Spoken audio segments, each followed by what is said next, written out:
menjelaskan rule-nya seperti apa gitu ya, terus kemudian menjelaskan RPS-nya seperti itu. Nah, apalagi ya yang ingin dijelaskan lagi, ibu sehari-harinya adalah ibu rumah tangga gitu ya, punya suatu kebahagiaan bisa bekerja juga di Unsia, karena di Unsia itu PJJ, jadi ini sangat memudahkan kami sebagai ibu rumah tangga yang masih punya anak kecil-kecil, tapi masih bisa beraktivitas, masih bisa menjalankan karir sebagai seorang pengajar ya di kampus, seperti itu. Dan teman-teman di sini pasti banyak yang sudah bekerja juga ya. Unsia memang terkenal kampus yang banyak konversinya gitu ya. Nah, di sini nanti teman-teman pinter-pinter aja untuk membagi waktunya. Karena pada dasarnya Vkon itu bukan suatu kewajiban ya. Dia itu eh, akan ibu rencanakan sih mungkin akan sedikit lebih sering ya, karena kan statistik itu butuh praktis gitu. Walaupun tidak wajib gitu, namun karena ini adalah mata kuliah yang sifatnya banyak latihan gitu, ibu himbau teman-teman untuk hadir. Dan sebagai hadiah bagi teman-teman yang bisa hadir, Bu Silvana akan memberikan tambahan nilai untuk penambahan nilai UAS kalian. Jadi di sini yang hadir nanti akan Ibu data, ya kita akan foto bersama gitu. Sekaligus biasanya Bu Silvana menyiapkan Google Form kehadiran, tapi belum sempat dulu ya, Ibu belum siapkan, berarti nanti di fotonya aja ya. Tadi tolong fotonya namanya sesuai dengan nama yang ada di Adlink, karena kan nanti kan Ibu akan masukkan ke absen. Gitu. Jadi jangan nama-nama yang tidak terkenal, tidak ada di bukan nama di Adlink ya, bingung nanti pakai nama misalnya nama tadi Unsia, Ibu bingung namanya siapa, kan tolong diganti namanya teman-teman seperti itu. Baik, tadi sudah sedikit menyapa teman-teman ya, karena waktunya terbatas, pertemuan kita mungkin akan lebih sering ya di mata kuliah statistik ini, namun pendek-pendek aja, sedikit-sedikit gitu ya, seperti itu. Nah, sekarang kita langsung jelaskan ininya ya teman-teman. Saya mau jelaskan tentang RPS kita nih. Sorry, 219 saya sendiri lupa. 219. Iya, padahal saya sudah share materi. Nanti 219 masuk di ini ya, di apa namanya? Di flyer. 219. Lupaan Ibu ya. Nah, ini kita mulai dari RPS-nya kita ya, teman-teman. Apakah sudah tampak teman-teman? RPS. Sudah kelihatan RPS-nya? Sudah, Bu. Ya. Sudah. Nah, Sudah, Bu. Sudah, Bu. untuk materi kita di statistik ekonomi dan bisnis ini cukup padat ya teman-teman. Jadi kalian harus lebih atur strategi ya, karena per chapter kita materinya selalu berganti gitu ya. Jadi materi-materinya berubah-ubah tiap chapter-chapternya. Untuk pertemuan pertama kita akan belajar mengenai statistik deskriptif gitu ya. Kemudian juga kita akan belajar tentang penyajian data dan juga distribusi frekuensi. Nah, di sini untuk mata kuliah Bu Silvana, Bu Silvana ini punya banyak aktivitas nantinya ya, kuis gitu kan. Kemudian juga ada kayak partisipasi aktif. Nah, di sini ya ada partisipasi aktif. Teman-teman di sini boleh menjawab pertanyaan di Adlink gitu kan. Dinilai nggak Bu? Sebenarnya nilainya itu cuma nilai keaktifan ya teman-teman. Tapi Ibu akan cermati nih nama-nama siapa nih yang suka ada waktu untuk menjawab gitu ya. Jadi nggak bisa hanya sekedar ngerjain UAS, UTS gitu. Jadi harus aktif di mata kuliah Bu Silvana. Jadi itu ya di bab 1 kita belajar tentang statistik deskriptif, kemudian penyajian data, distribusi frekuensi, menggambar grafik seperti itu ya. Nanti teman-teman bisa lihat RPS-nya Bu Silvana. Nah, kemudian di pertemuan kedua kita akan belajar tentang ukuran pemusatan. Jadi kita belajar tentang mencari atau menghitung mean median modus untuk data tunggal, data yang tidak kelompok gitu ya, dan data kelompok begitu. Kemudian yang ketiga, pertemuan ketiga kita akan belajar tentang ukuran lokasi. Nah, dulu semester lalu ukuran lokasi itu masuk di ukuran pemusatan, kalau sekarang dipisah. Jadi ukuran lokasi itu yang desil, kuartil, persentil gitu ya, teman-teman ya. Nanti kita belajar untuk data tunggal dan data kelompok seperti itu.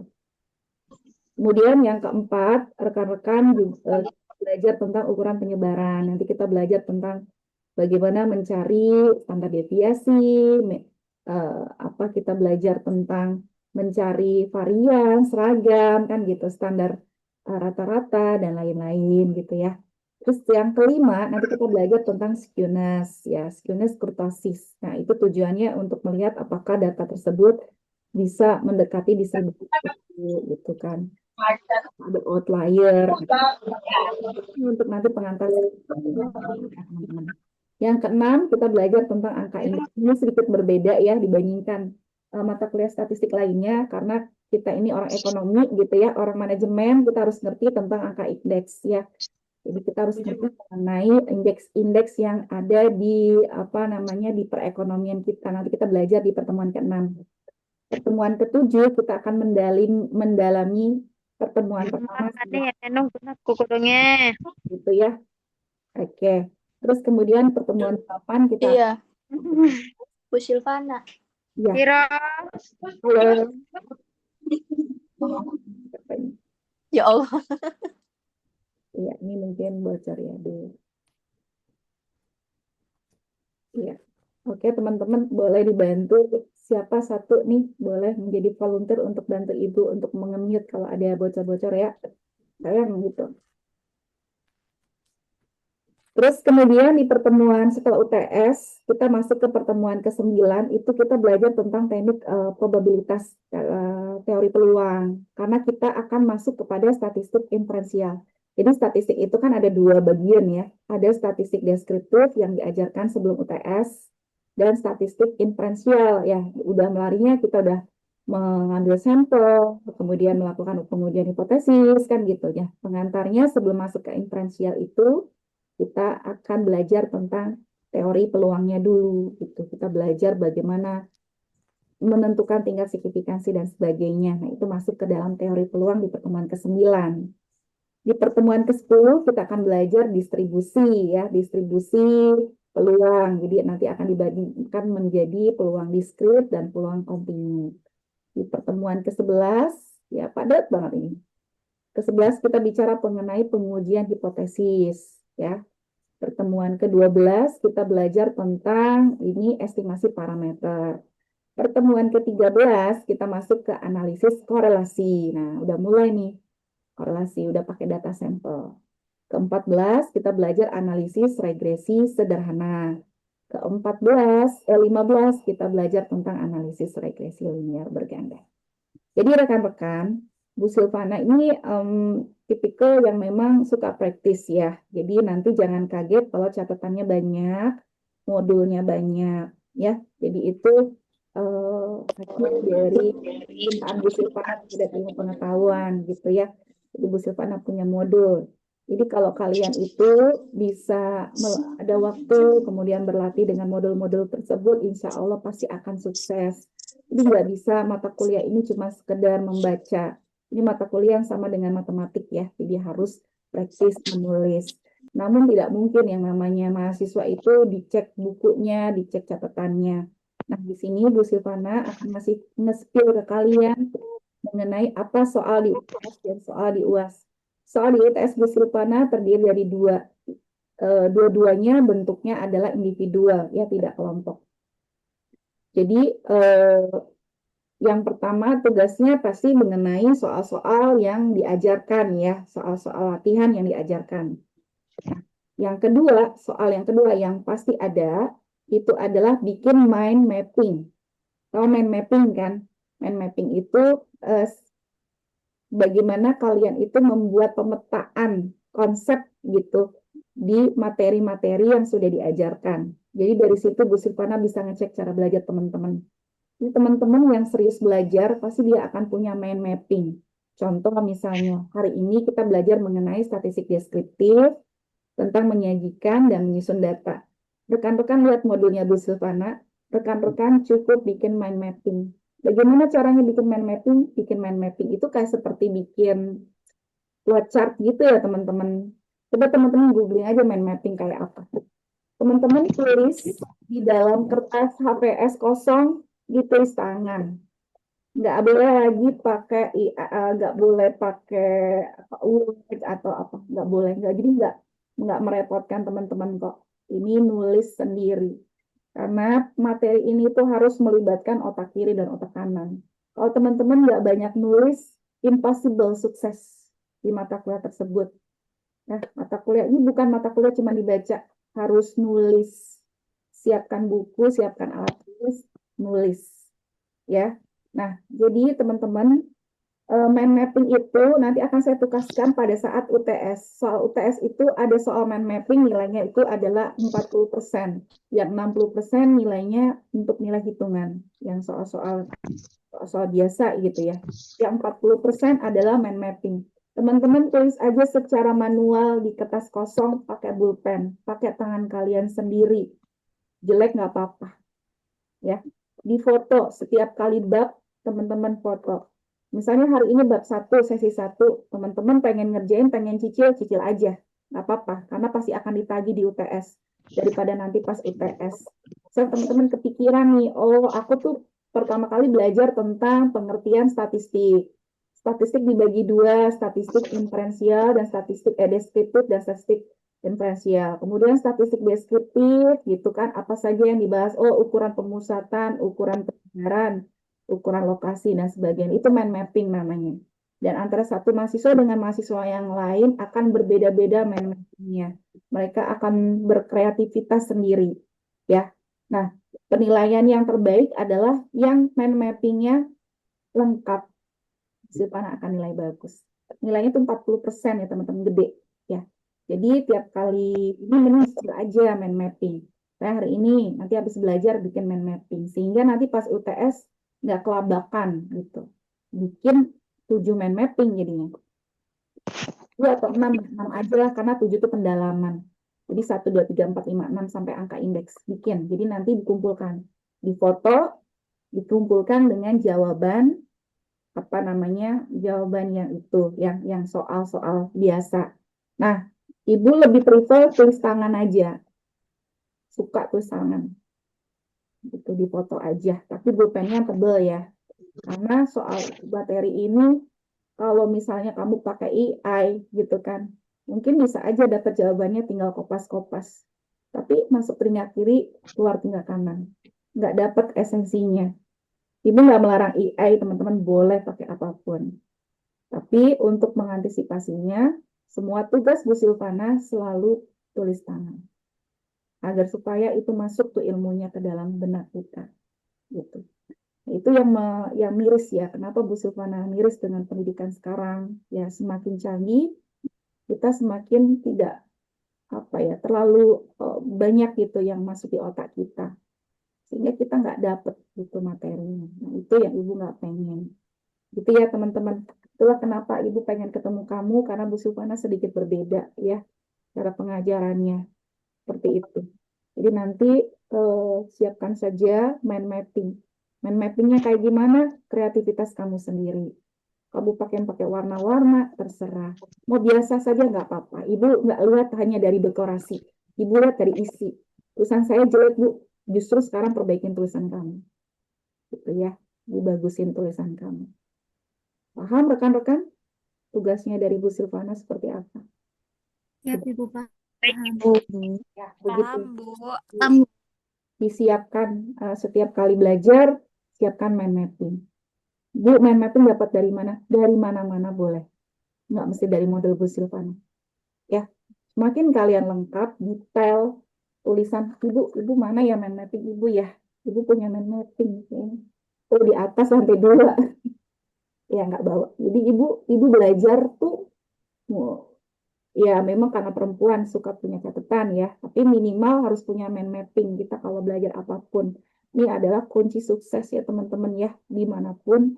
Kalau kamu pengen serius belajar, biar kamu itu bisa dapet, kamu bikin sendiri konsep yang kamu bisa seperti apa, kamu bikin mind mapping seperti itu.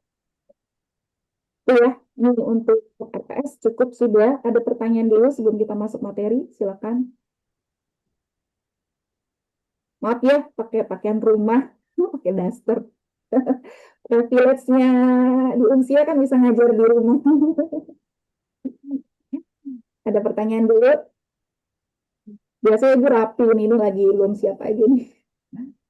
Ayo, ada pertanyaan nggak teman-teman sebelum kita Bu, boleh? Ibu. Iya, Perkenalkan nama saya Yuni Kristabella. Saya mau nanya, Bu, boleh nggak kalau kita nggak on cam? boleh, boleh. Ya paham. Kalian pun juga kan lagi kerja. Kadang kan suaranya nggak boleh kedengar. Nggak apa-apa sih. Yang penting perhatiin aja. Baik, Bu. Terima kasih, Bu. Iya. Ada lagi nggak? Udah, masuk ya.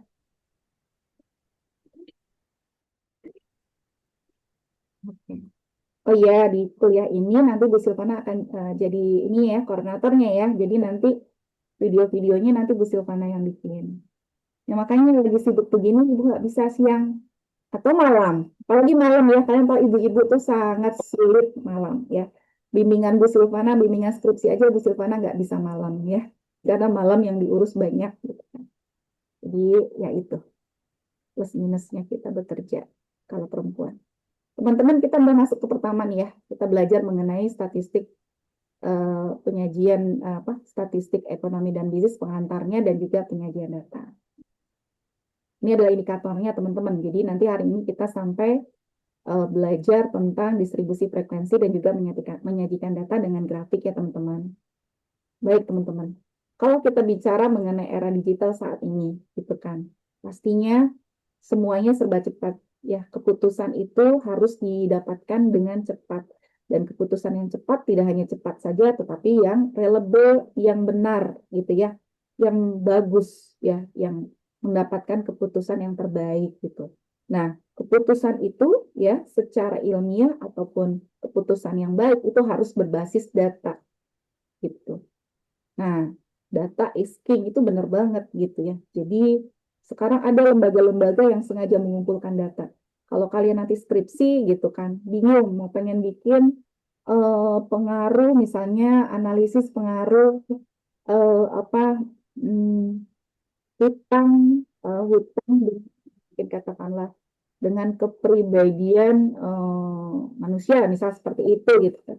Itu kan eh, so- apa namanya variabel-variabel yang nggak semua orang mau jawab gitu kan ya, utang kan gitu kan nggak mau jawab, itu kan pribadi gitu kan ya. Nah, ada lembaga survei itu sekarang yang sudah bisa mencarikan gitu karena dia tuh punya responden gitu, responden yang memang dia udah dapat dan dia udah siapkan dia bayar gitu kan. Nah, teman-teman bisa beli gitu, data itu bisa beli gitu. Makanya data itu sekarang jadi apa ya, objek atau apa namanya usaha yang sangat menjanjikan saat ini. Untuk kalian itu melakukan misalnya ya di media sosial gitu kan di marketplace itu kan ada data visualization gitu kan ada informasi-informasi mengenai apa namanya apa namanya konsumen kan gitu ya.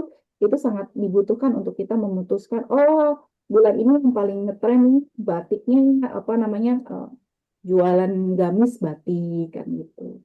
Oh bulan ini paling ngetren kalau makanan ini apa namanya keripik tempe gitu kan seperti itu. Itu kan eh, based on data gitu, based on konsumen seperti apa gitu. Jadi data is king ya teman-teman dan sekarang ini teman-teman yang menguasai statistik itu sangat-sangat dihargai, sangat-sangat mahal harganya dan cepat banget naik jabatan. Sehingga kalau teman-teman ingin karirnya sukses ke depannya gitu, mau nggak mau teman-teman harus bisa menguasai statistik. Walaupun teman-teman mungkin nggak detail ya, setidaknya teman-teman bisa apa namanya ngerti lah secara general gitu ya.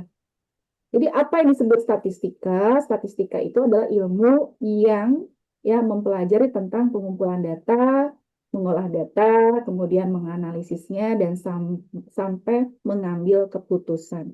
Begitu.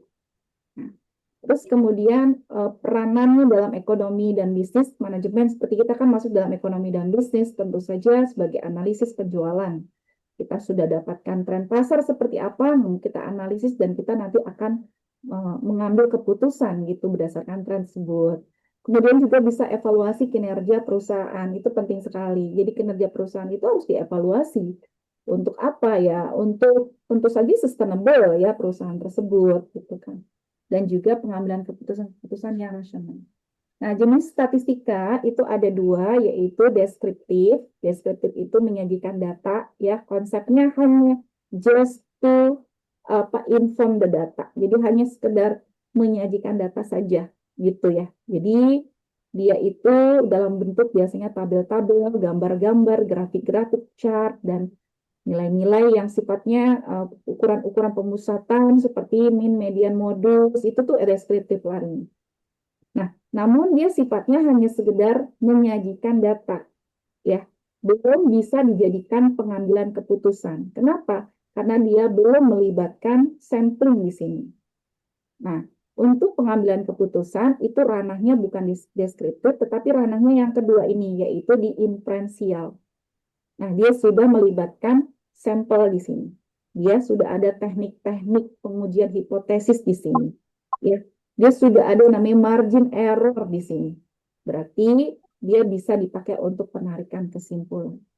Sehingga kalau misalnya posisinya, kalau deskripsi itu banyak mahasiswa tuh kalau aku lihat deskriptif udah disimpulkan, nggak boleh. Deskriptif itu belum disimpulkan, belum bisa menyimpulkan untuk generalisasi dari data tersebut. Tapi dia baru bisa mengidentifikasi atau mengindikasikan responden atau data yang dia peroleh. Cuman itu. Ya, jadi hati-hati ya ketika ketemu data-data deskriptif itu baru sekedar gambaran saja, belum bisa dijadikan kesimpulan. Nah, ini sering bingung mahasiswa ya, kita ini sedang belajar statistika atau statistik sih. Saya mau tanya dulu sama teman-teman. Kita belajar statistika atau statistik ini sekarang? Apa bedanya statistik dengan statistika? Sama atau beda?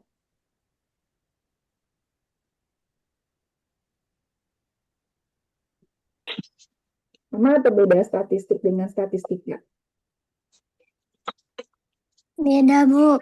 Beda. Statistik dengan statistika beda. Apa bedanya? Statistik hasil dari statistika.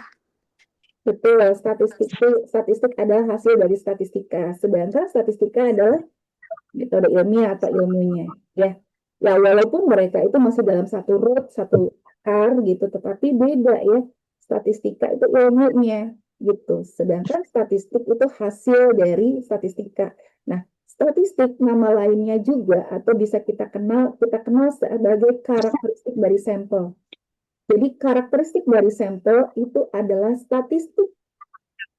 Ya, sedangkan karakteristik dari populasi disebut parameter. Jadi kalau kita nanti kenal sampel dan populasi, statistik itu ya ada karakteristik dari sampel.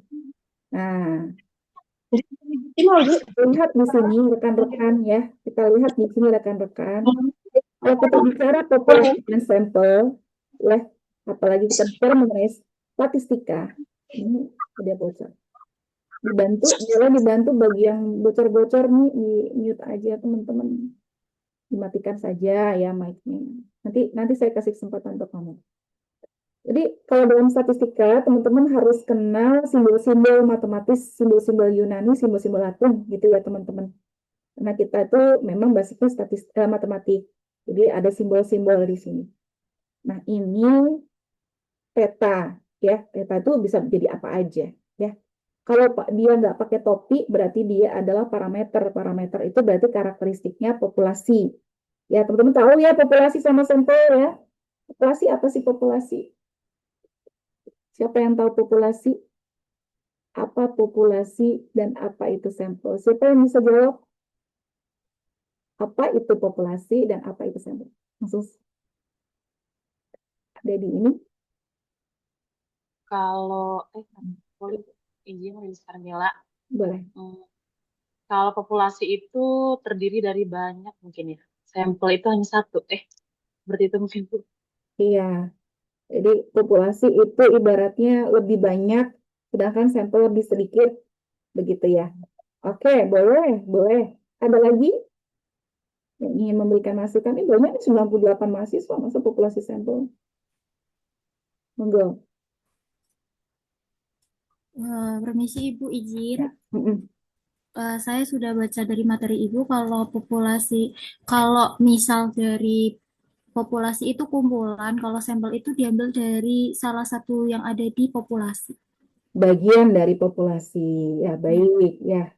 Ada lagi satu lagi yang mantap dong. Coba boleh pakai menggunakan siapa gitu.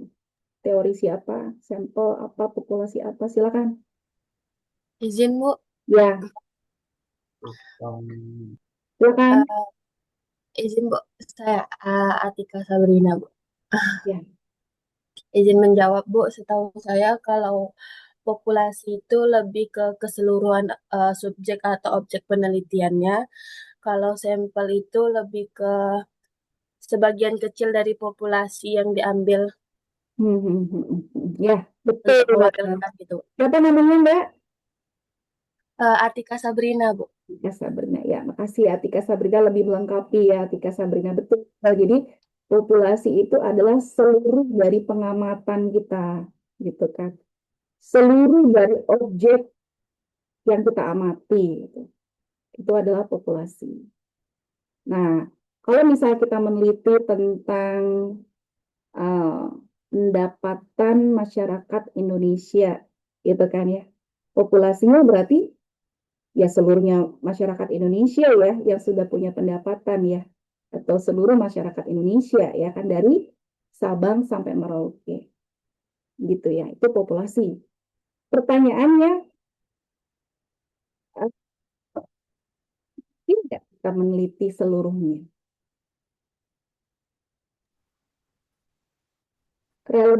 Seperti kalian misalnya mahasiswa gitu ingin melihat pengaruh pendapatan masyarakat terhadap tingkat pendidikan gitu misalnya di Indonesia gitu, dan yang melakukan adalah mahasiswa Unsia. Mungkin nggak kalau kalian itu melakukan untuk seluruh mahasiswa masyarakat Indonesia?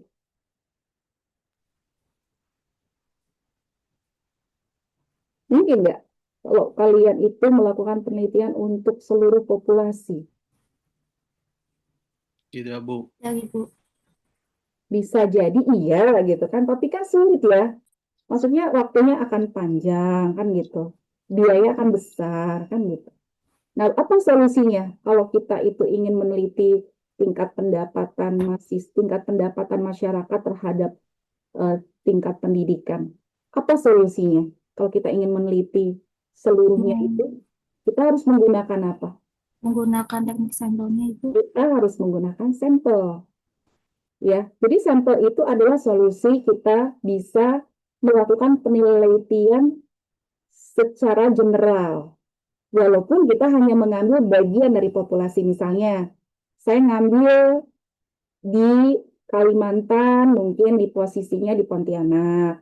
Kemudian di Sumatera saya ambil mungkin di Sumatera Barat, gitulah. Bagian-bagian dari pulau-pulau tersebut saya tidak ambil semuanya.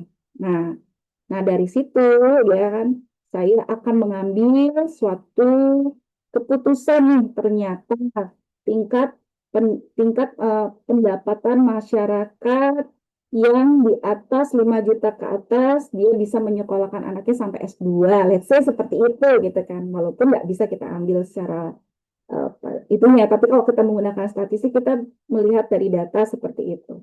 Itu bisa teman-teman kalau dengan menggunakan sampel.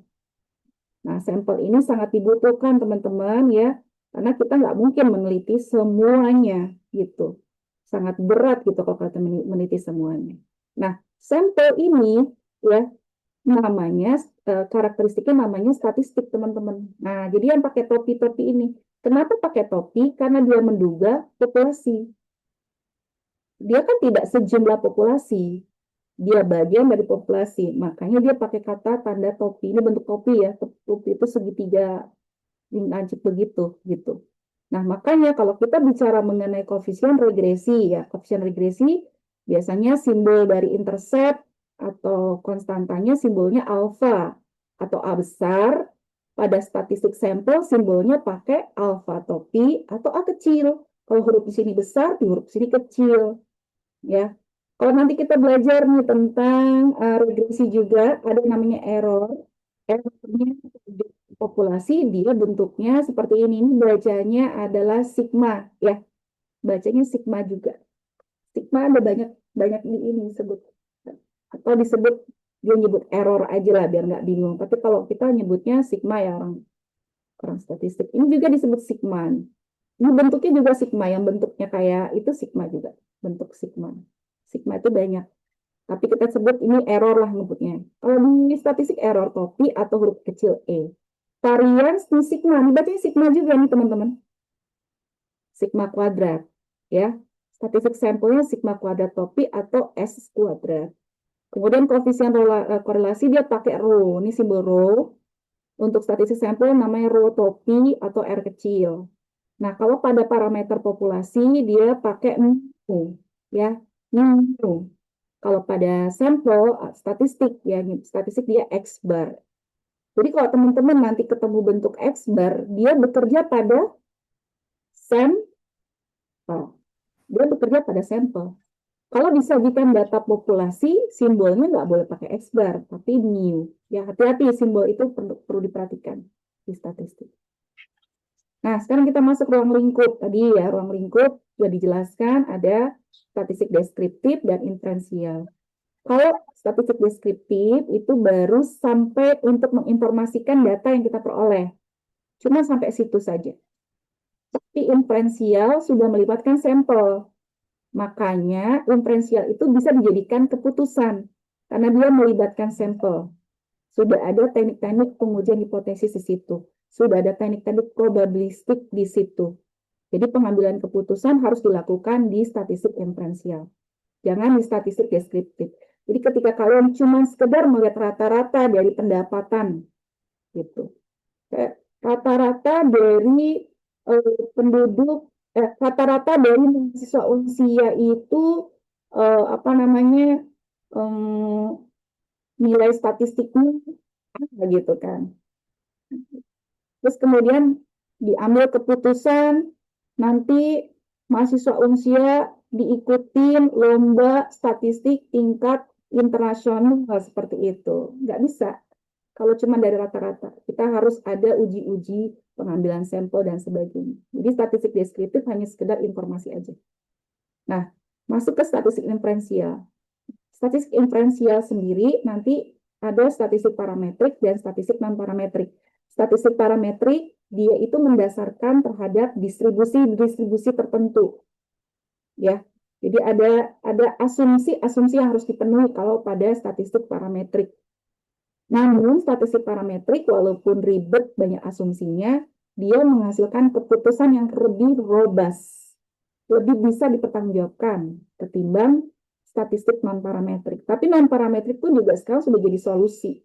Karena banyak sekali bentuk-bentuk dari model-model itu tidak terdistribusi dengan standar. Distribusinya nggak ada gitu, atau belum dikenal distribusinya. Kan nggak mungkin kita nunggu dulu penelitian itu jadi gitu kan. Nah, kita gunakan statistik non-parametrik. Itu bisa, gitu, walaupun diharapkan ke parametrik seperti itu. Kan kita masuk ke apa nih? Tipe-tipe dari variabel, teman-teman. Tipe-tipe dari variabel ada variabel itu atau data itu dibagi menjadi data kualitatif dan data kuantitatif, teman-teman ya. Data kualitatif itu adalah data yang menjelaskan tentang sifat atau pengkategorian dari sesuatu. Contoh misalnya, ini ada brand PC gitu ya, brand PC. Jadi merek dari PC, misalnya Asus, Dell gitu kan. Asus, Dell, terus kemudian apa lagi, Lenovo, gitu macam-macam gitu kan. Itu kualitatif bentuknya. Itu pengkategorikan. Dan kalau kamu itu ingin melakukan pengkategorikan angka 1, 2, dan 3 untuk Lenovo, 2 untuk Dell, 3 untuk Asus, let's say seperti itu, angka 1, 2, dan 3 just number. Hanya sekedar penomoran saja. Jadi tidak bisa dianggap sebagai suatu tingkatan atau peringkat. Begitu. Marital status juga menikah tidak menikah itu kualitatif. Bisa nggak Bu kualitatif dikuantitatifkan? Bisa, dikategorikan nanti. Ya, hair color misalnya ada yang warna hitam, ada yang warna silver sekarang ya. Warna macam-macam, ada warna pink gitu ya. Banyak sekarang yang hijab-hijab tapi aslinya dia berwarna-warni gitu kan ya. Biasa itu ya gitu. Nah, itu, jadi itu juga bentuk kualitatif. Kuantitatif, kalau kuantitatif itu bentuknya bisa diangkakan gitu kan. Terbagi menjadi dua, discrete dan continue. Ya, discrete itu berarti bisa dicacah, bisa dihitung satu persatu, bisa dicacah. Cacah itu dihitung, dibilang nyebutnya. Contoh, children in a family. Anak-anak di keluarga. Bisa kita hitung, oh anaknya ada satu, si Tono, si Parto, si Bambang, si Joko. Nah, ada 4. Oh, anaknya ada ibu yang hamil, dihitung 4,5. Anak ibunya lagi nggak boleh. Ya, itu harus bentuknya bulat ya. Gitu. Kemudian yang continue itu yang bentuknya pengukuran teman-teman. Kalau pengukuran itu contohnya seperti berat badan kita. Berat badan kita itu continue teman-teman. Kenapa? Karena kalau kamu ukur berat badan di rumah dengan timbangan rumah dan kamu ukur misalnya 70, kamu ukur dengan timbangan berat badan di rumah sakit, pasti akan ada selisih. Gitu. Misalnya di rumah sakit 70,3, di rumah itu 70, di puskesmas 70,8, misalnya seperti itu. Nah, berat itu sebenarnya dalam bentuk interval. Ya, beda seperti discrete. Kalau discrete dia bentuknya tidak interval. Sehingga ya continue itu ya tidak bulat, jadi boleh pecahan dan sebagainya. Gitu. Tinggi badan juga sama. Itu adalah data-data continue. Kalau kamu bisa membedakan antara discrete dan continue, kamu tidak akan bingung ketika nanti kamu ketemu tentang distribusi peluang. Gitu. Karena beda antara distribusi peluang discrete dengan distribusi peluang continue. Seperti itu. Lanjutkan lagi ya. Nah, kita masuk ke variabel.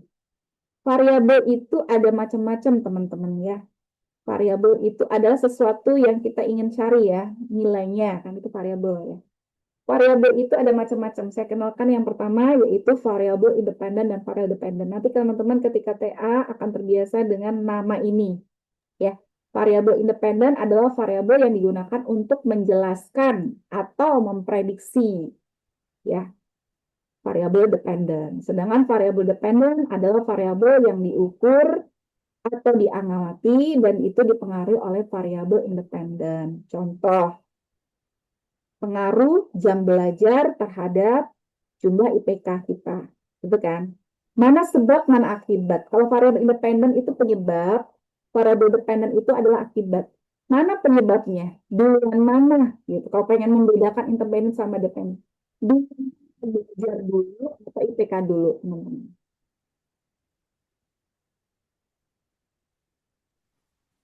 Yang mana independennya coba? Jumlah jam belajar terhadap IPK. Coba yang mana independen, yang mana dependennya? Mana yang muncul dulu? Mana yang menjadi sebab? Mana yang menjadi akibat? Pengaruh jumlah belajar terhadap skor ujian. Yang mana variabel independennya? Yang mana variabel dependennya? Pengen tahu? Independennya yang pengaruh waktu jumlah belajar, dependennya yang hasilnya Bu, sebab akibat. Betul. Itu sebab akibat. Jadi penyebabnya itu variabel independen, akibatnya variabel dependen. Itu kalian jangan salah ya di situ ya. Nih, kalau ini contoh pengaruh promosi terhadap volume penjualan. Mana independennya? Ada promosi dulu. Baru terjadi volume penjualan. Omset terhadap laba. Berarti ada omset dulu, baru ada laba. Begitu ya rekan-rekan. Nah, variabel independen ini tidak hanya satu. Dia bisa beberapa. Nah, itu nanti kita belajar regresi linear berganda. Begitu. Ya, next. Kemudian yang kedua adalah variabel moderator. Jadi variabel moderator ini adalah variabel yang mempengaruhi kekuatan dan arah hubungan antara dua variabel. Nah, jadi kalau variabel moderator ini dia itu akan memperkuat atau dia akan melemahkan gitu variabel y-nya gitu. Hubungan antar variabel x dan y. Contoh nih misalnya penelitian tentang pengaruh terhadap kepemimpinan terhadap kinerja karyawan. X-nya kepemimpinan, Y-nya kinerja karyawan, gitu kan. Nah, moderatornya adalah kepuasan kerja, gitu kan. Gitu. Nah, dalam konteks ini ya, kepuasan kerja itu bisa menguatkan hubungan antara kepemimpinan dengan kinerja karyawan, gitu. Kalau seorang karyawan itu puas dengan pekerjaannya, gitu kan, maka dia akan lebih responsif gitu terhadap gaya kepemimpinan tertentu. Kalau dia puas, punya bos yang ya syukur-syukur baik ya. Tapi kalau bosnya itu agak-agak sulit gitu ya, agak-agak random gitu kan, kalau sudah puas, nanti dia juga akan tetap juga akan bagus kinerjanya seperti itu. Nah, itu berarti si kepuasan itu adalah memoderasi.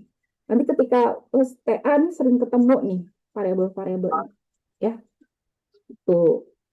Kemudian yang ketiga itu adalah variabel kontrol. Nah, kalau variabel kontrol ini adalah variabel yang tujuannya itu untuk memastikan apakah pengaruh dari variabel independen dan variabel dependen itu tidak bias gitu hubungannya. Gitu.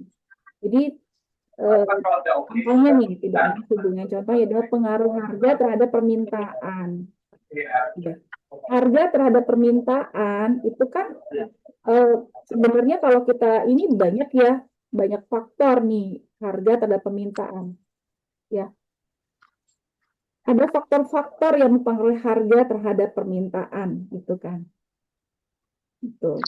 Nah, contoh seperti ini kalau kamu masuk marketing, promosi, citra merek gitu kan, kondisi ekonomi, pengaruh permintaan gitu. Tetapi variabel-variabel itu akan dimasukkan sebagai kontrol gitu. Tujuannya dia akan menganalisis apakah harga terhadap permintaan tersebut itu benar-benar berpengaruh. Jadi variabel-variabel lain yang di luar variabel-variabel independen dan dependen yang ingin kalian masukkan itu bisa jadi variabel kontrol. Dan biasanya variabel kontrol ini tidak perlu dilakukan pengujian hipotesis ya. Dia hanya sekedar mengkontrol. Kayak contoh kalau di keuangan ya, misalnya tingkat hutang gitu kan dengan keuntungan dengan tingkat hutang dengan keuntungan kan gitu, profitabilitas. Kita bisa masukin kontrolnya ukuran perusahaan misalnya gitu, pertumbuhan perusahaan, jadi kontrol. Tapi si kontrol ini tidak perlu dihipotesiskan. Itu nanti ya kita belajar tuh. Yang terakhir variabel intervening. Nah ini keren banget nih, yang sering banget nanti kita pakai nih nanti skripsi. Jadi variabel intervening adalah variabel yang posisinya terletak di antara variabel dependen dan variabel independen. Nah, variabel ini tugasnya sebagai jembatan atau mediator gitu. Contoh misalnya hubungan antara kepuasan pelanggan dengan keuntungan, profitabilitas keuntungan ya. Nah, di mana di sini kepuasan pelanggan itu menjadi variabel independen, sedangkan variabel dependennya adalah profitabilitas. Nah, di sini ya ada satu variabel, contohnya misalnya loyalitas pelanggan gitu kan. Itu kita masukkan sebagai variabel intervening. Kenapa? Karena loyalitas pelanggan ini ya, ini bisa mempengaruhi kepuasan pelanggan ya. Kan kepuasan pelanggan dan juga akhirnya juga akan mempengaruhi profitabilitas perusahaan. Kenapa? Ketika pelanggan itu sudah loyal gitu kan, makanya dia akan ada peningkatan terhadap retensi, dia beli dulu di tempat dia gitu kan. Kalau ada peningkatan loyalitas, peningkatan retensi, maka dia akan selalu beli di tempat tersebut gitu kan. Tentu saja akan mempengaruhi profitabilitas. Nah, itu disebut dengan variabel intervening. Nanti kalian akan belajar di TA ya. Oke, populasi sampel tadi sudah dijelaskan ya, populasi dan sampel. Populasi itu adalah keseluruhan dari objek penelitian kita, gitu kan. Nah, sedangkan sampel itu adalah bagian dari populasi, tapi bagian yang representatif. Maka dari situ, sampel itu harus dilakukan teknik-tekniknya, nggak boleh sembarangan ngambil sampel. Ya. Dan sekarang saya mau kenalan dulu sama teman-teman. Mau nanya nih ya, kuis ya. Lihat data di kolom ini, di tabel ini, ya. Saya mau tanya, kalau banyak saudara 302340112 ini termasuk diskrit atau termasuk kontinu ya? Termasuk distrik, Ibu. Siapa yang jawab? Distrik. Di Ya. sini, Bu, nama saya Ferlian Putri. Mm-mm.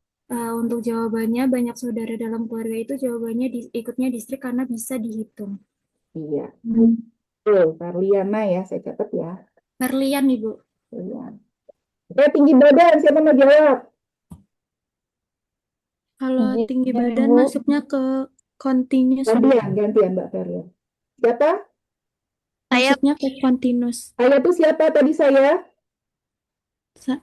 Masuknya ke continuous, Bu. Iya. Jangan Ferlian lagi. Gantian. Saya Namanya siapa? Osana. Indira, Bu. Nah, Indira. Indira. Indira. Indira, yuk Indira, jawab deh.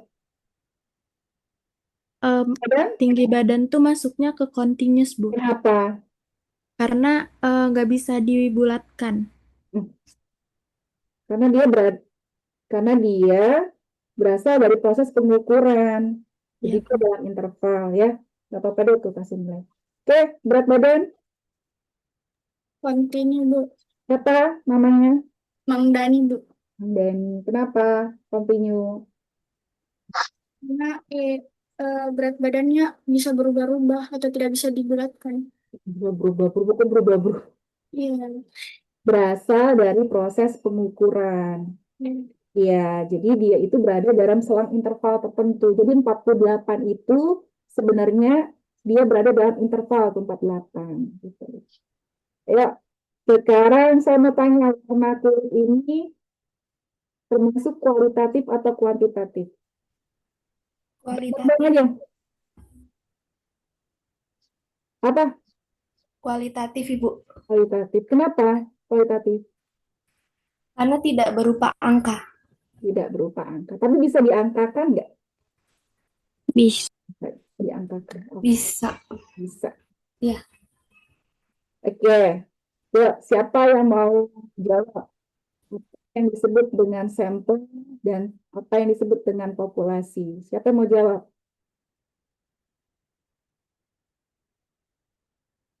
Tadi udah ya? Ya udah. Ini aja, skala nominal. Siapa mau jawab? Apa yang disebut dengan skala nominal? Siapa mau jawab?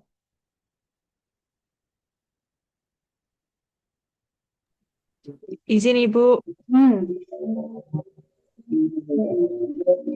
skala nominal merupakan skala yang paling sederhana di antara keempat skala pengukuran lainnya.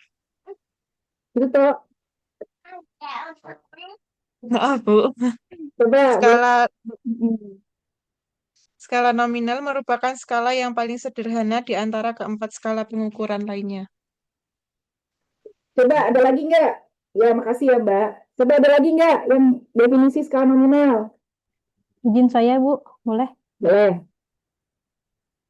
Skala paling sederhana yang berfungsi untuk membedakan kategori, klasifikasi, dan label. Urutannya diperhatikan tidak, nominal? Tidak ada urutan, Bu. Tidak ada urutan, betul. Jadi skala nominal adalah skala yang misalnya itu sederhana karena dia itu tidak ada urutan. Contoh kayak tadi apa tuh lampu lalu lintas, saya sebut lampu lintas ya. Lampu lintas itu kan merah kuning hijau, ya kan? Itu kan kualitatif. Ketika kita mau kuantitatifkan, kita buat dalam skala nominal.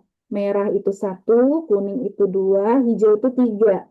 Nah, 1, 2, 3 itu bukan berarti si hijau itu lebih tinggi daripada merah. Dia just a number. Oke, itu adalah skala nominal. Ya, thank you ya. Kedua, siapa yang mau jawab? Skala ordinal. Izin saya, Izin Bu. Bu. Saya, Bu. Izin Bu. Saya Bu. Saya itu siapa? Dara. Saya Ayu Andari, Bu. Dara dulu. Saya Dara.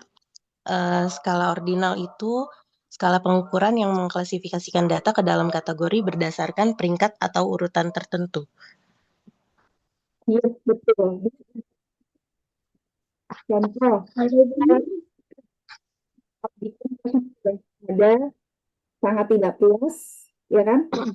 Tidak puas, netral, kemudian sangat puas dan sangat puas gitu, atau tidak setuju, sangat setuju dan seterusnya. Itu adalah masuk dalam skala ordinal ya, karena kalau tidak puas itu biasanya itu sangat tidak puas itu 1, tidak puas 2, netral itu 3, puas itu 4, sangat puas itu 5. Urutan itu berbeda-beda kan, ada peringkatnya ya, disebut dengan skala ordinal. Oke, siapa yang bisa menjelaskan skala interval? Silakan.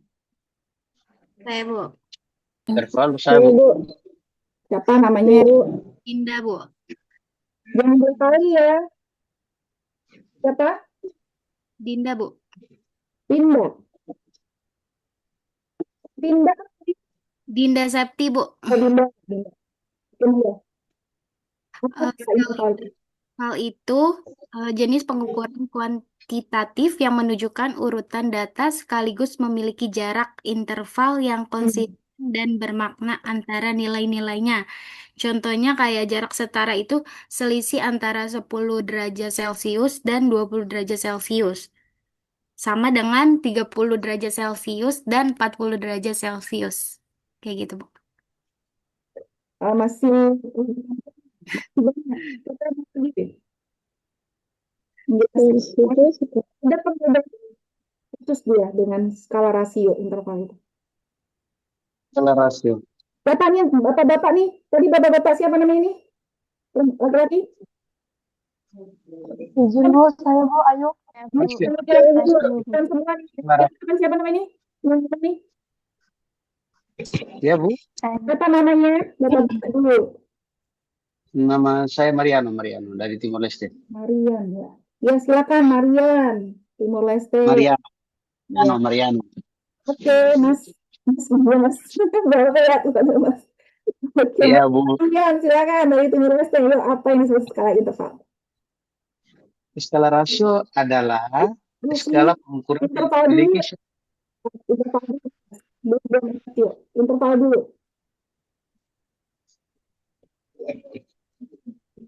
Halo. Iya, interval dulu. Nanti dulu, interval belum selesai.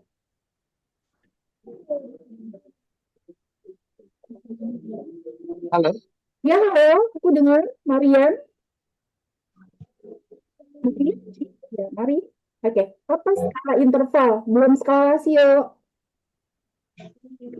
Interval apa? Indah banget di belakang kamu, Mas Mari. Skala interval memungkinkan penggunaan statistik inferensial seperti mean standar dan deviasi proporsional nol, namun karena tidak ada nol absolut, rasio tidak dapat dilakukan. Itu yang saya tunggu. Ya. Makasih Mas Mari. Tidak ada nol mutlak di interval. Tadi sih Mbak siapa? Iya. Dinda ya? Dinda yang tadi jawab ya? Iya, Bu.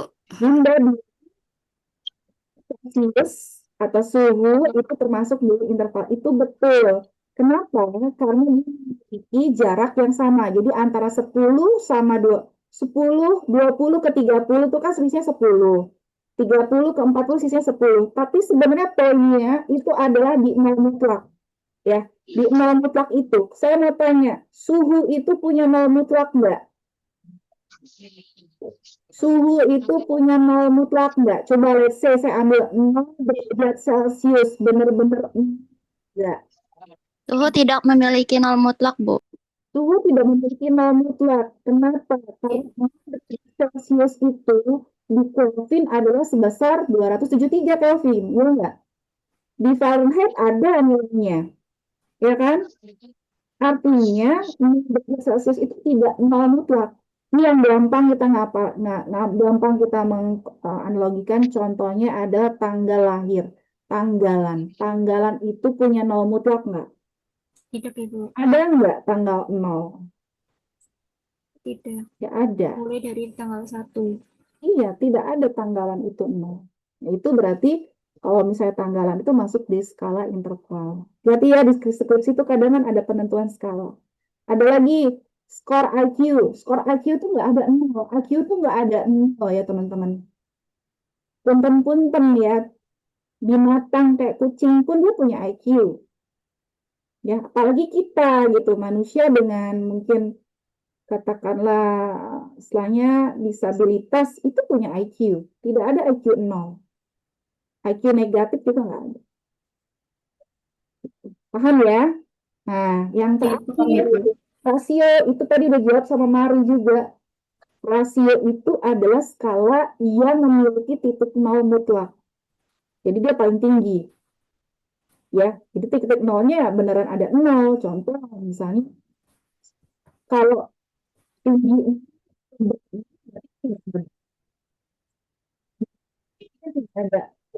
tidak ada tinggi gitu. Kecepatan sama 0 berarti tidak ada kecepatan. Seperti itu. Oke, teman-teman paham ya? Baik, Ibu, paham. Ada nih nanti di latihan aja sendiri. Wah, banyak Kasih. nih. Kita sekarang masuk ke penyajian data ya, di data nih.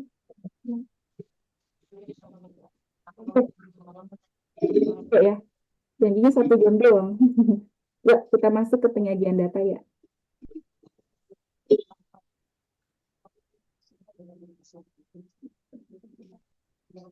Penyajian data.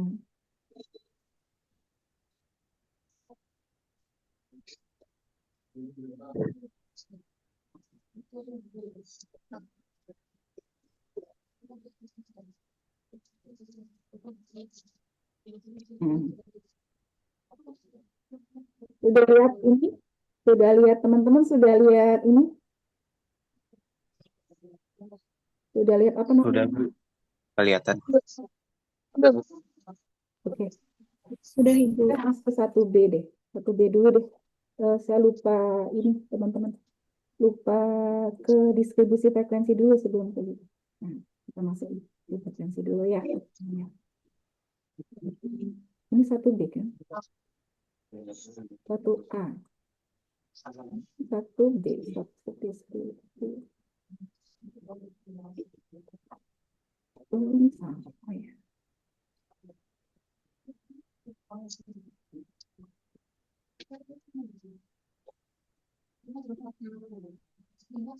Ini aja deh.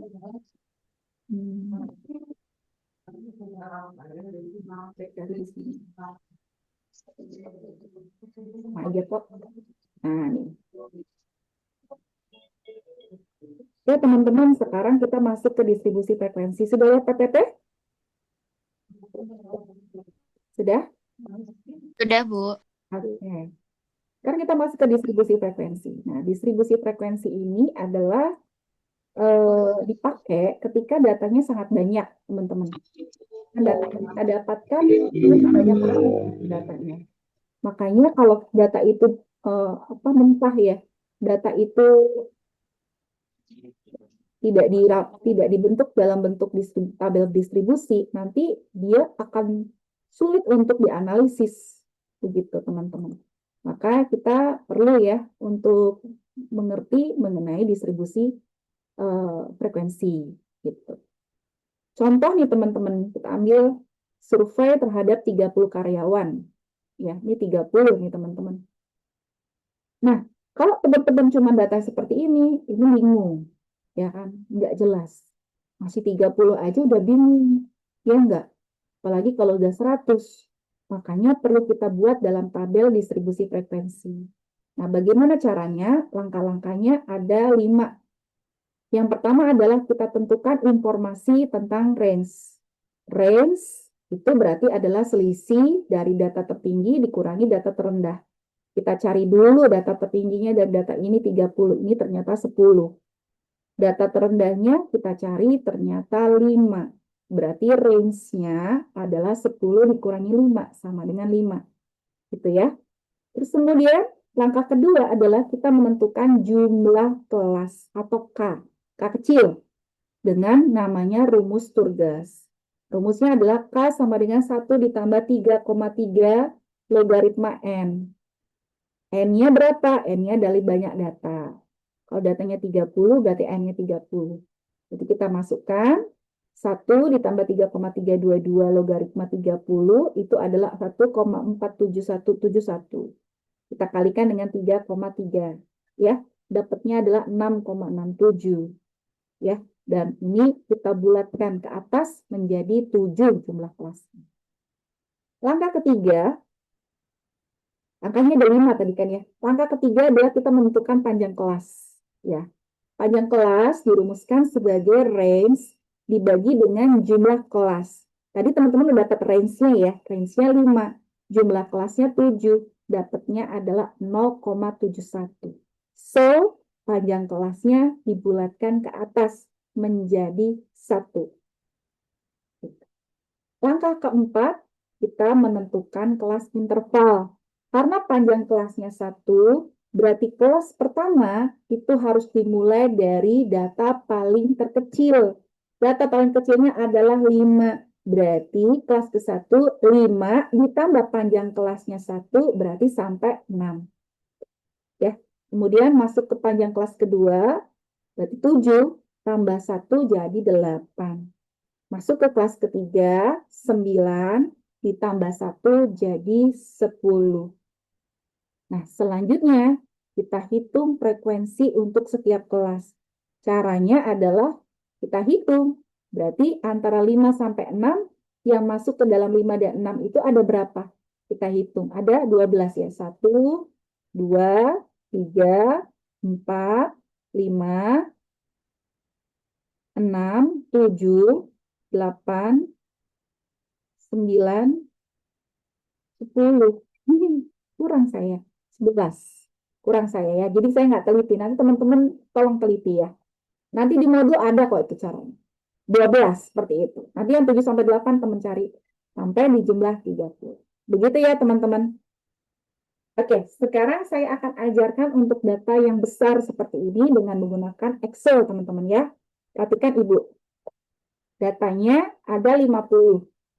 Yaitu data dari jumlah persediaan gula untuk 50 pedagang kecil di Kota Depok tanggal 30 Agustus 2025. Datanya sebagai berikut. Ini dalam kilogram ya teman-teman. Ada 50 pedagang, berarti ada yang 102 kg, ada yang 99 kg, seperti itu. Langkahnya adalah sama teman-teman, ya. Langkahnya 5. Yang pertama, sebelum kita pakai Excel ya, kita tentukan dulu data tertinggi. Data tertingginya 146 kg, data terendah 99 kg. Range-nya dikurangi data tertinggi, dikurangi data terendah, 146 dikurangi 99 sama dengan 47. Kemudian yang kedua, kita tentukan jumlah kelas.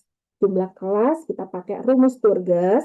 Rumusnya adalah K sama dengan 1 ditambah 3,322 logaritma M. Ya, didapatkan K-nya adalah 6,64. Dibulatkan ke atas lagi jadi 7 lagi. Gitu ya.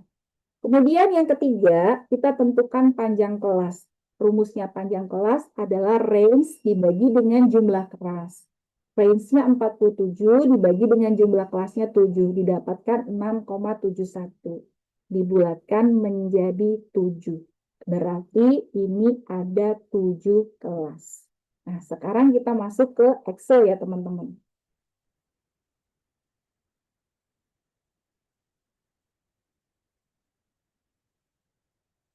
Apakah teman-teman sudah lihat Excel? Sudah Ibu. Posisi dari Excel ya. Dari Excel ya teman-teman ya. Nah ini udah jadi ya, karena kemarin saya sudah ngajar di kelas sebelah ya. Ya. Jadi langkah awal kamu, ini sebenarnya ini anggap deh, ini anggap hilang ya. Oh ini saya kasih warna putih. Nah, jadi ini kelas. Kelasnya ada berapa tadi teman-teman? 7 ya. Siapin. Gitu kan? Ya. Jadi ini datanya nih. Ya. Ada 50, maksimal 146, minimalnya 99, range-nya 47, panjang kelasnya 7. Ini udah. Ya. Nah, kita mulai dari angka paling kecil itu adalah nilai minimal. Berarti 99 teman-teman ya. Kemudian batas bawahnya berarti sampai apa? Berarti 99, ya kan? Panjang kelasnya berapa? 7 ya? Ya, 7, Bu. tambah 7. Tapi harus dikurangin 1. Itu udah rumus. Kurangin 1. Nah, habis itu teman-teman tarik ini ke bawah. Nah, setelahnya itu teman-teman tulis di sini habis jika 99 sampai 105. Ya, 106. 106. Nanti automatically. 103 automatically. 120, 127, 134, 141, selesai. Terakhir 147. Gitu ya. Nah, sekarang bagaimana nih caranya menentukan frekuensi, teman-teman? Caranya menentukan frekuensi ada teman-teman pakai tanda sama dengan, ya, lihat, ini kurang gede ya? Kurang gede ya? Digedein ya.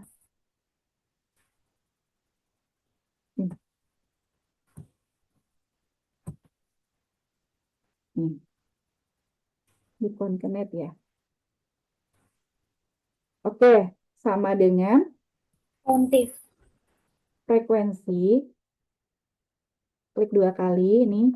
Dikasih ada kata-kata nih, sebenarnya ada contekan nih rumusnya. Data array, titik koma, bin array. Data array itu adalah seluruh yang ada di sini. Dijadikan data array.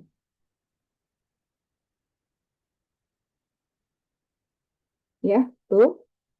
Titik koma, bin array-nya itu adalah batas atas. Kita tutup, kita enter. Seperti itu, selesai. Nggak usah ngitung satu-satu. Dapat. Ya, jumlahnya berapa? 50, kita sum dulu kalau nggak percaya. 50. Ya, sudah selesai. Ini batas atas, ini batas bawah. Kalau mau bikin yang rapi, kita pakai, tambahin lagi, enter, kita insert. Ada yang namanya concatenate. Nah, concatenate itu adalah menyambungkan. Jadi bentuknya kayak gini. Kita sama dengan concatenate. Concatenate. Nah, gini. Concatenate, kita tutup. Yang ini. Ya. Terus kita titik koma, kita kasih tanda strip. Kita titik koma lagi. Batas bawah. Tutup lagi, enter. Nah, jadi begitu. Namanya interval. Jadi ya, ini kita hide juga nggak apa-apa. Kita hide. Jadi gini bentuknya.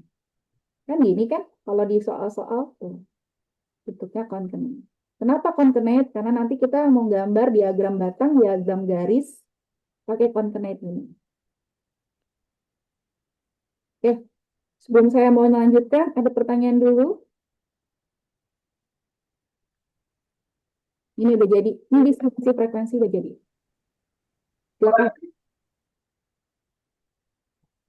Ada pertanyaan?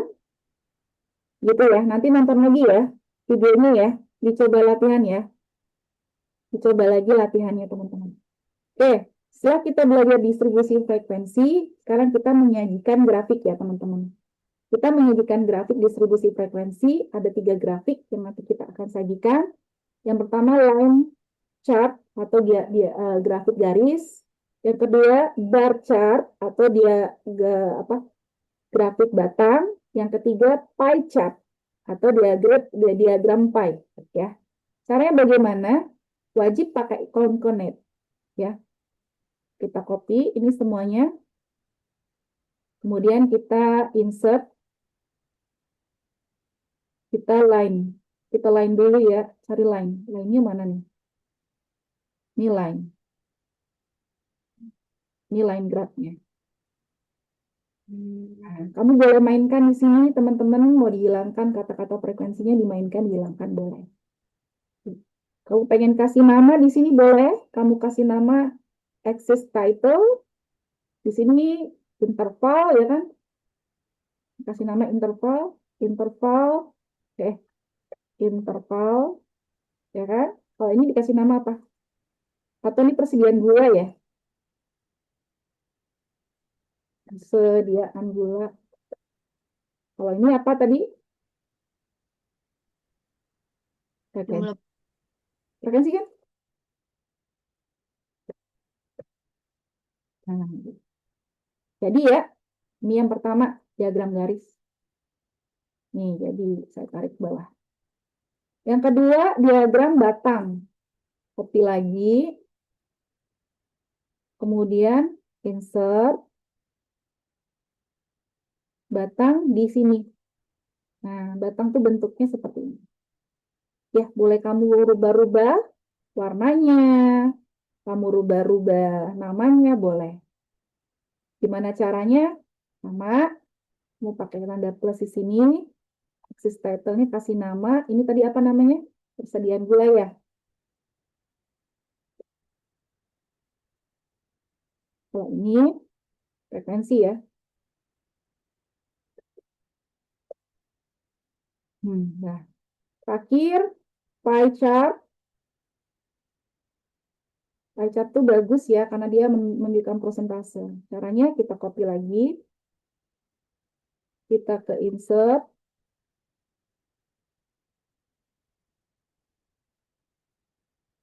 Kita ke recommended. Kita ke all chart. Kita ke pie. Kita ambil yang 2 dimensi ini teman-teman. Kita oke. Nah, ini saya nabrak-nabrak ya. Soalnya mau cepet aja.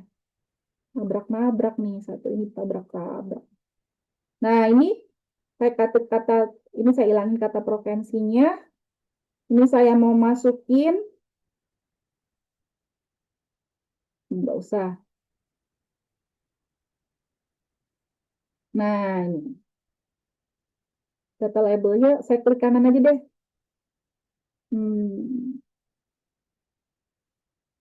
Ini kenapa nggak bisa? Add data label. Jangan bisa gitu. Beda ya. Ini mau dihilangin, mau pakai persentase juga bisa teman-teman. Klik format data label. Nah ini mau bikin persentase bisa. Mau bikin kategori name-nya juga tambahin. Jadi yang 106 sampai 112 itu jumlahnya 16 besar 32%. Ya, dan sebagainya. Begitu. Ya sudah. Ada pertanyaan di ini sebelum saya masuk ke yang selainnya, histogram? Ya, cepet ya? Cepet ya? Oke, sekarang kita masuk ke histogram ya, kalau nggak ada pertanyaan. Histogram, cara gambarnya, kita copy 2 kali. Nggak mau dia. Kita copy-nya, kita kontrol, kita ke 1, 2, 3 gitu ya. Nah, kita klik 2 kali untuk frekuensinya 2. Jadi, histogram itu adalah diagram batang, tapi dia memiliki 2 frekuensi ya, teman-teman. Kita insert, kita kasih yang combo ya. Kita kasih chartnya yang combo nih, chart yang combo ada di bawah. Nah, combo nih, combo. Nah, kita okein. Nah, ini. Hilangin aja chart title-nya. Kita hilangin frekuensi ini, kita hilangin. Nah, kemudian teman-teman, yang namanya histogram itu kan batangnya itu kan dempet-dempet ya kan. Histogram kan gitu, dempet-dempet ya. Nah, kita klik aja, klik kanan. Kita klik kanan, kita ke format data series. Kita ganti yang gap width-nya itu kita kecilin. Kita kecilin. Nah, sampai 0. Nah, nempel begitu. Nah, ini biar kelihatan ada garis-garisnya, kita fill garisnya, kita ganti line. Line-nya mana line? Lainnya lain. Kita ganti warna aja, teman-teman. Tuh, nggak mau dia mau semuanya. Kita ganti warna. Nah, gitu. Tapi ini garisnya nih, line border line, solid line, kita kasih ini warna hitam. Nah, begitu. Jadilah histogram. Itu ya teman-teman ya. Histogram. Kemudian terakhir stem leaf. Stem leaf ini adalah, ini data tadi ya teman-teman. Stem leaf ini adalah diagram yang bisa menunjukkan bagaimana pencaran dari data-data tersebut. Ya, stem leaf. Stem itu berasal dari kata stem. Stem itu berarti batang, leaf itu berarti daun. Ya, yang namanya daun posisinya dia selalu satuan. Yang namanya batang sisanya dari satuan. Ya, saya mau tanya, 99 satuannya berapa? 9, Ibu. 9. 100 satuannya berapa?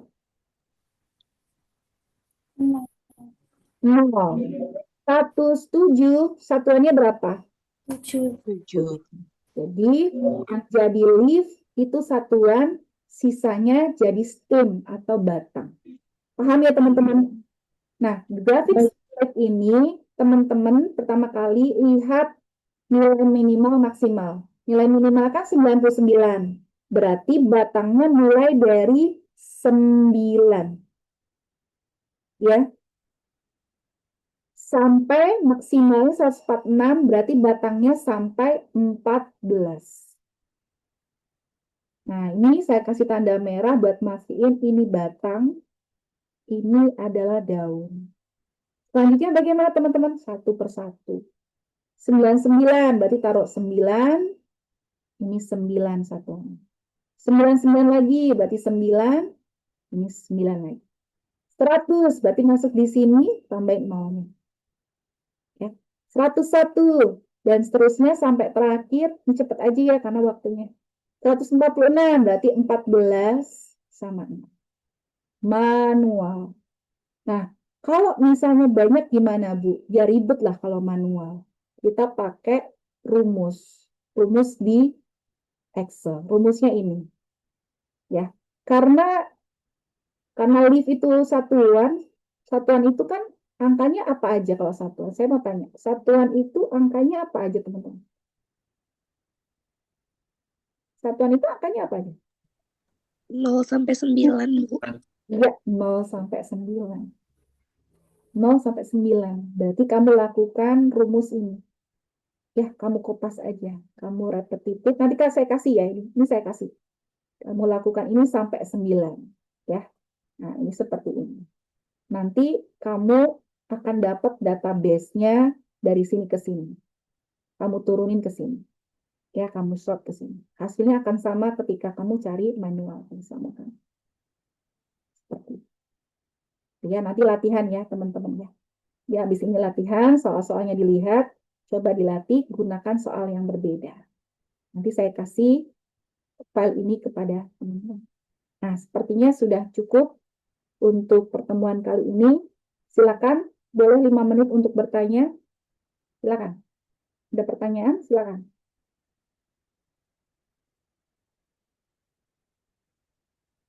Ada pertanyaan tidak?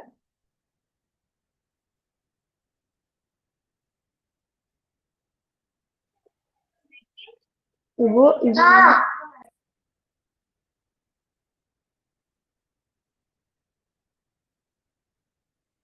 Ayo, boleh. Nanti di...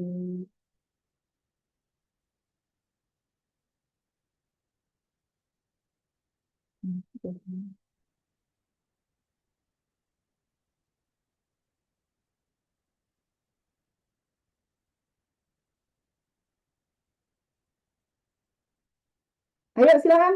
Apa pertanyaannya? Ada pertanyaan? Kalau nggak ada pertanyaan, selamat berlatih ya. Oke.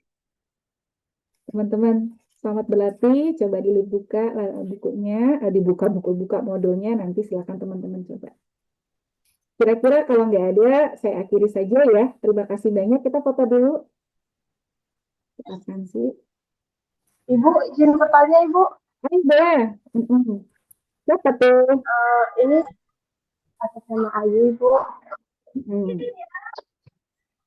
Kalau kan Yuk, yang mana ayunya?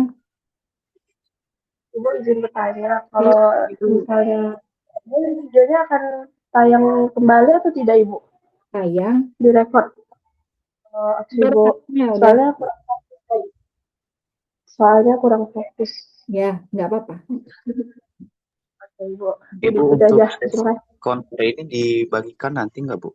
Iya, saya abis ini saya convert ke YouTube, nanti saya share di Adlink. Informasi semua di Adlink ya teman-teman. Jadi kalau di grup itu nanti tidak terdetek sama asesor. Ya, jadi informasi semuanya. Tapi saya akan info-info juga sih di WA kan gitu toh. Saya kasih tahu, oh lihat Adlink, saya sudah share kan gitu. Nah itu aja. Tapi kalau kayak soal semuanya di Adlink. Absennya ini saya foto nih kalian hari ini. Jadi sebenarnya ada Google Form tapi saya belum buat. Ini saya buat deh. Tapi untuk hari ini pakai foto aja dulu ya, yang 93 ini. Ada lagi pertanyaan? Nggak ada? Foto yuk. Aduh. Galeri ya. Oke. Dibuka dulu. Ada. Buka dulu.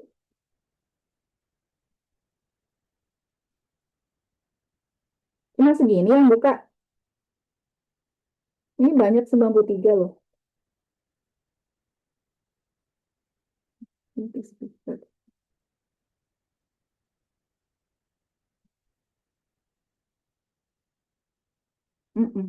Foto dulu. Ya. Oke, 3, 2, 1.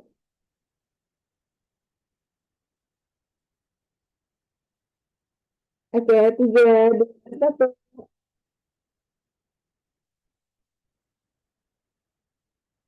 Ya, 3, 2, 1.